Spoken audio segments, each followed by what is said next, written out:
Salut tout le monde et bienvenue dans cette nouvelle revue de presse. Après les barrages de la Ligue des Champions, le LOSC jouait son avenir européen hier soir sur la pelouse de l'Étoile Rouge de Belgrade. Battu 1-0 à domicile lors du barrage aller de Ligue Europa, les hommes de Bruno Genesio devaient s'imposer de 2 longueurs pour se qualifier dans la bouillante enceinte du stade Maracana.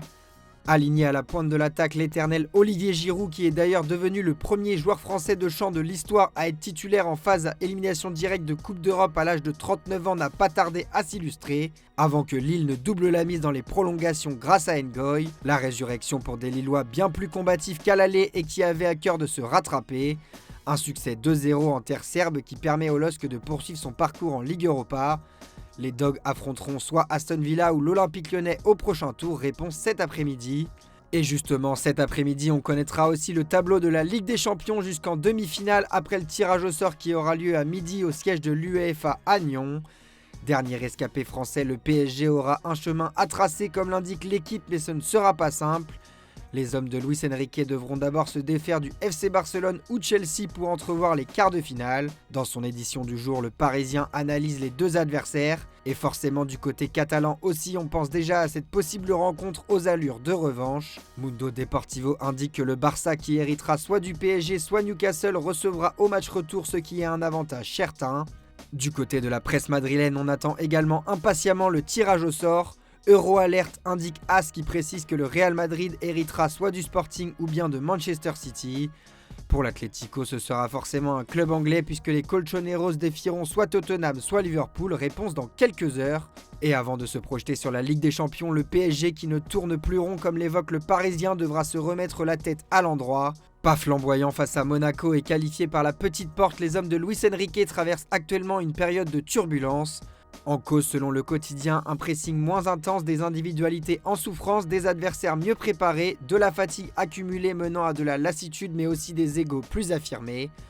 Paris devra retrouver de l'allant rapidement avant les huitièmes de finale qui arriveront d'ici 2 semaines. Chez le rival marseillais qui fait la une de l'équipe, les hommes d'Abid Bey se sont rendus cette semaine en stage de préparation du côté de Marbella. En quête de rebond, les Marseillais ont passé la semaine en Andalousie pour retrouver du dynamisme et de la confiance dans le plus grand secret à l'abri des regards avant un Olympico capital au Vélodrome ce dimanche soir. Et malgré le ramadan, ce stage avait pour objectif principal de renforcer l'intensité physique des Marseillais, un point faible relevé ces dernières semaines. Et pour expliquer cette gestion particulière, Alexandre Delal, préparateur physique d'Haïti et auteur de plusieurs travaux scientifiques sur la gestion du ramadan, donne des précisions sur la manière de travailler pendant cette période. Il explique notamment qu'il faut éviter de surcharger les joueurs, prévoir des siestes, programmer la musculation le matin et organiser un entraînement plus tard dans la journée afin de coïncider avec la rupture du jeûne.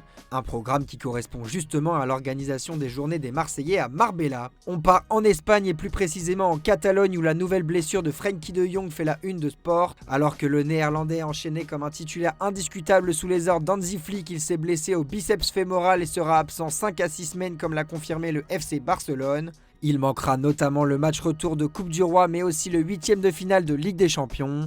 Après ce nouveau coup dur pour les Blaugrana, Sport fait le point sur les alternatives qui s'offrent au coach allemand. Marc Bernal, auteur d'un but récemment, Eric Garcia et Marc Casado postulent pour remplacer le milieu néerlandais. Et celui qui fait également parler en Catalogne, c'est Hansi Flick. L'Allemand débarqué sur le banc du Barça en mai 2024 va officier pour la 100e fois ce week-end.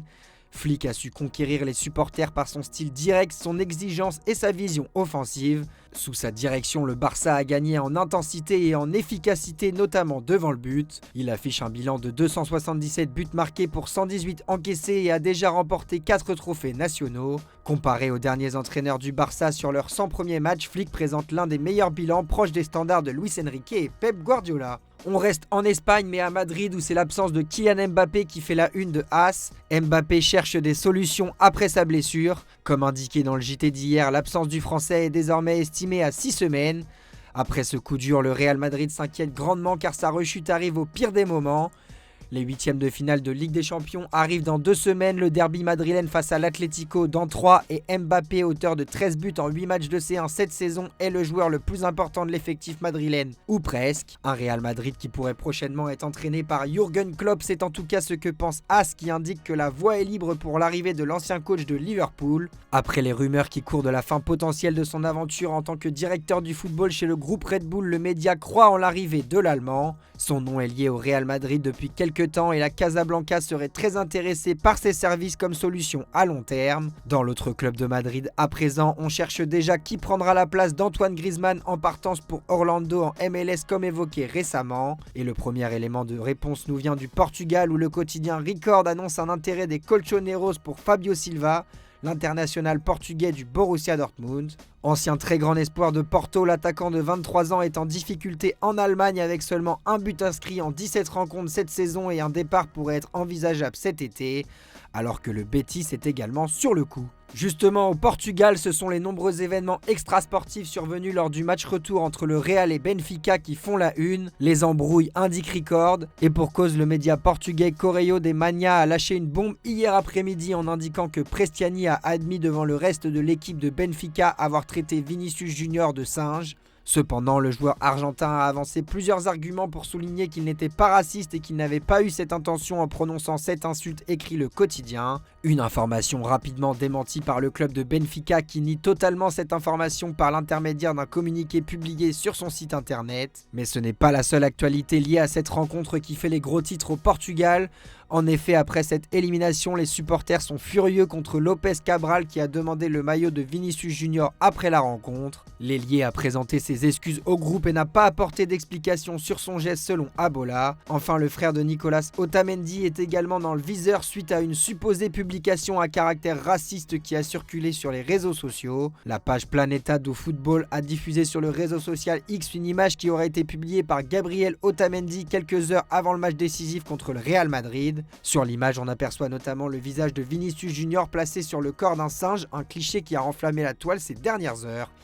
Un petit mot du Brésil où Neymar a régalé hier soir. Pour son troisième match de l'année 2026, le Brésilien a porté Santos hier en inscrivant un doublé permettant à sa formation de sortir de la zone rouge. S'il a tenu promesse sur le terrain, Neymar a vécu une soirée animée dont lui seul a le secret. En plus de son doublé, le Brésilien de 33 ans s'est aussi offert un clash avec Thiago Mendes. L'ancien milieu de Lille et Lyon ont écopé chacun d'un carton jaune, mais l'affaire ne s'est pas arrêtée là. Après le coup de sifflet final, les deux hommes se sont pris le bec une seconde fois et Neymar s'est lâché en zone mixte. C'est toujours lui qui veut jouer les durs. Avec tout le respect que je lui dois, c'est un idiot. Il m'a déjà blessé une fois au PSG, il me l'a promis aujourd'hui. Il a dit qu'il allait me blesser encore, on va voir s'il est assez un homme pour me blesser de nouveau. On termine cette revue de presse en Italie. Spalletti reste, indique la Gazzetta dello Sport. Malgré l'élimination prématurée des Turinois face à Galatasaray, la Juve a choisi de poursuivre l'aventure avec Luciano Spalletti et Damien Comolli précise que c'est l'homme qu'il faut à la Juventus qui pointe actuellement au 5e rang en Serie A et a besoin de continuité dans le jeu. Voilà les amis, c'est la fin de cette revue de presse. Merci de l'avoir suivi et comme d'habitude, on se donne rendez-vous en fin d'après-midi pour le traditionnel JT Foot Mercato.